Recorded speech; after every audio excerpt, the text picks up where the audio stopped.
What's going on, everybody? LK here, and today I want to talk about what I learned in Japan. So we went to EVO Japan. It was about a 3-week trip. Jonathan, my colleague, Zato colleague, we played a bunch of tournaments, we practiced a lot, we talked a lot about the game. I just want to share like a couple of things, specifically like 3 things I have really top of mind after this trip. So first, I wanted to just once again touch on the power of strike throw characters in general. I just talked about this in a recent video. We don't value strike throw in this game. Like in NA, most people consider strike throw to be a weakness. Again, I have a whole video on this if you're interested. The win condition strike throw, like getting somebody to block one of these and putting them in that situation, is just really not valued as much in North America. At this point now, the biggest thing is that now we've had plenty of international tournaments, so we've got to see these characters in action, because most of the time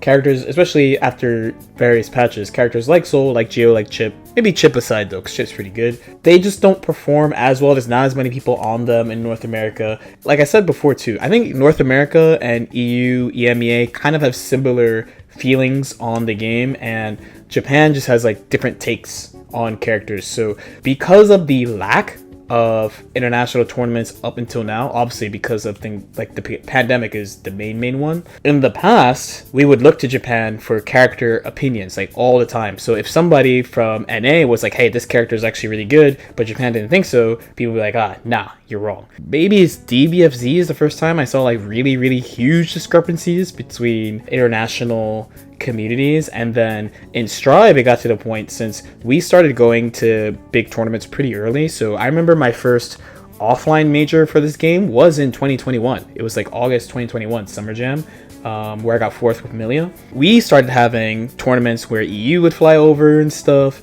pretty early, I want to say, where Japan didn't really travel that much, Korea didn't really travel that much. Like Dark Necro came to EVO last year, and I believe he got 9th place. He got 2nd in the Korea qualifier 2 to Mochi. When we would see Japan post character opinions, people would always be like, dude, what is this? Like, they're picking these normal ass characters as really strong characters. They had Soul as top tier for so much longer than we did over here, which sort of slides me into the actual big number 2 point, because the first point was so big that I needed to make a whole own video about it, right? The second one is well-rounded versus polarizing characters. So in North America, we like Nago, we like Leo, we like Ramathol, we like Happy Chaos. So outside of this little demon right here, the other 3 characters are pretty polarizing characters, wouldn't you say? So if we take Nagoriyuki for instance, and remember in the previous patch, so before the December batch, I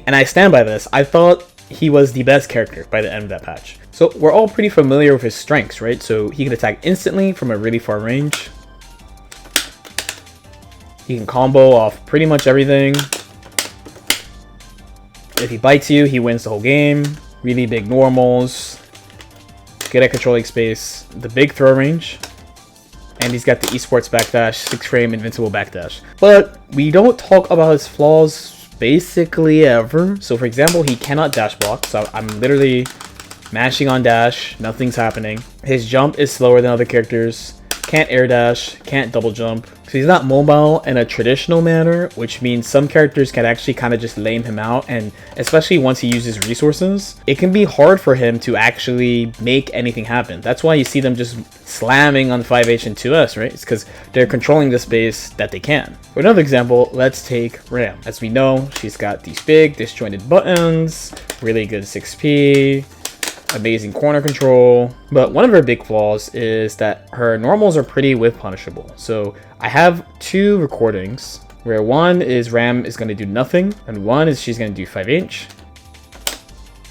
Now the funny thing about this is I'm not doing it on a normal setup, so I'm recording, right? I record with my console or whatever. For anyone who knows like video stuff, I'm doing this on the OBS screen, so I'm not 240 hertz pilled right now. I have more delay. I'm still able to whip punish this move. That's how easy it is to whip punish Ram's far slash and 5H if you have a character that can do it. Another problem with Ram that might be familiar to Ram players would be this little thing,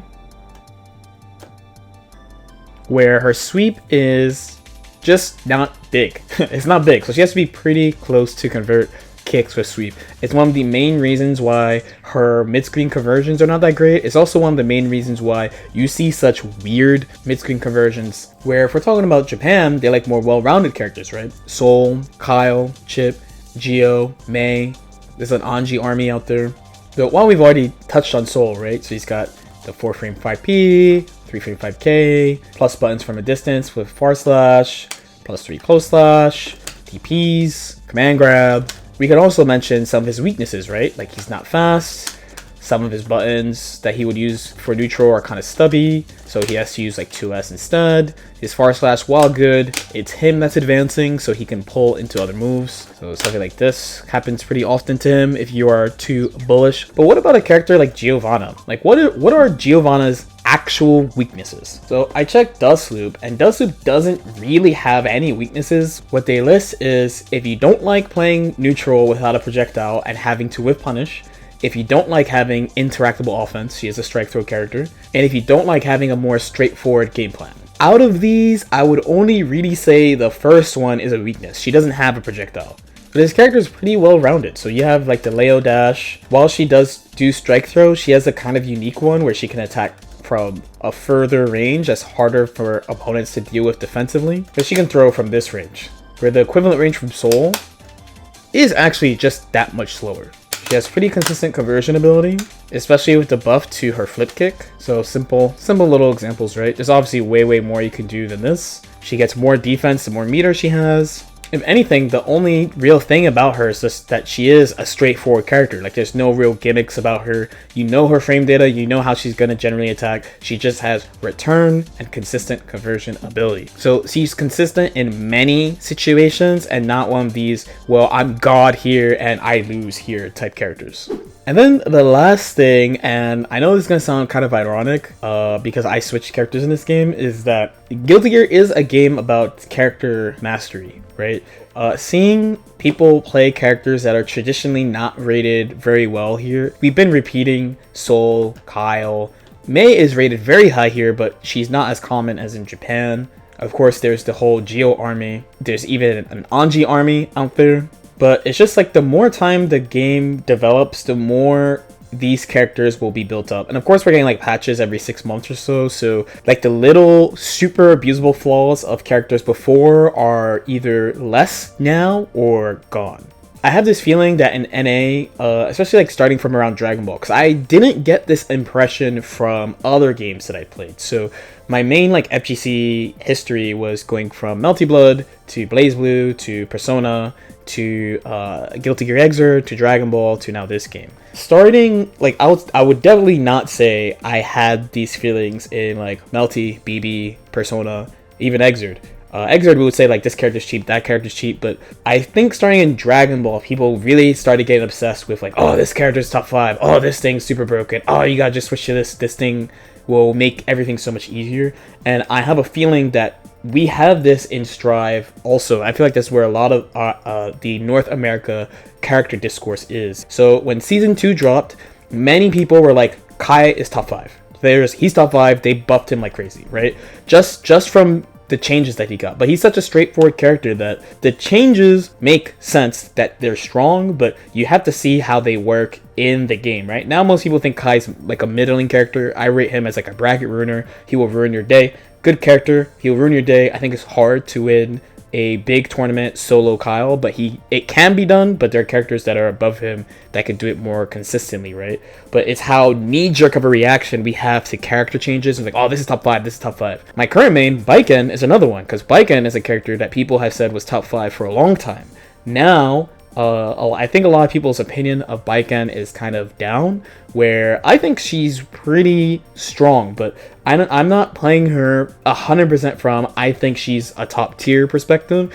I'm playing her from everyone says she's good, is she actually that good type of perspective. At the end of Dragon Ball, for me, my time with Dragon Ball, a character that was really popular was Base Vegeta. Everyone was like, he's so cheap, his mix-up is so good, he's so mobile, this, that, and another thing. And I played Base Vegeta as well, because I was like, hey, if he's really that good and no one is playing him, it's a huge advantage, right?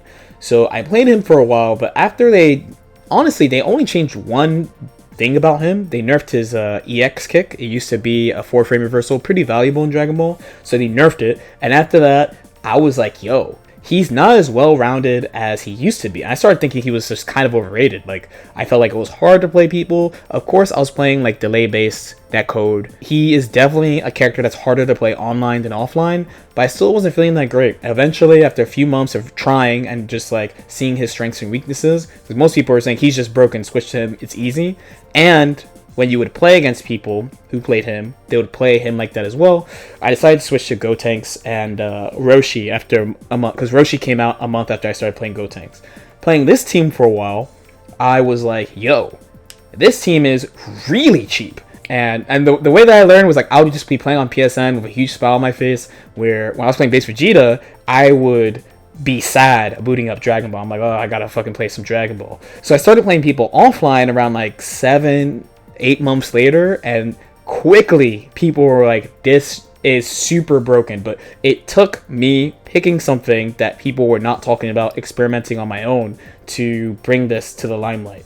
And Guilty Gear, one thing about Guilty Gear is just like, with XX being out as long as it has, and Exord being out as long as it has, even characters that are considered not that great had like some scary master type waiting to beat you up, and Strive is turning into that. I don't think you could just switch to Nago. Like, you could switch him and have some slightly better results, but at this point, if you're playing an NA, everyone is good against Nago who's relevant, because you have to be.